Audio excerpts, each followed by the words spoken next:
Bwana, kama hata hii hauijui, basi wewe upo enzi za ukoloni, enzi za zamani kabisa huko.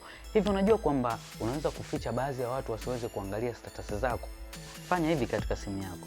Utaingia WhatsApp, ukishaingia utakuja hapa juu kwenye alama 3 hapa.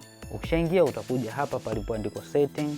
Ukishaingia setting, njoo mpaka hapa palipoandikwa privacy hapa. Ukishaingia hapo utakuja sehemu palipoandikwa status hapa.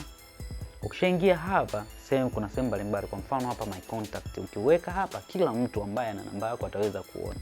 Kuna hapa my contact accept.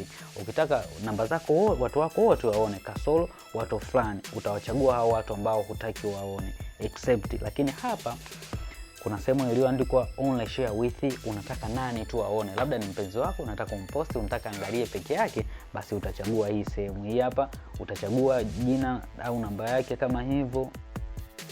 Baada hapo utakuwa umemaliza na unaweza kuposti status yako vizuri kabisa. Kwa hiyo utakuwa ukifanya hivyo utakuwa umeposti na kuruhusu wewe watu gani waweze kuangalia status yako na watu gani wasiweze kuangalia. Ni hivyo tu, hakikisha umefollow account yetu, umesave video na kushare kwa ndugu jamaa na marafiki kwa tips kama hizi.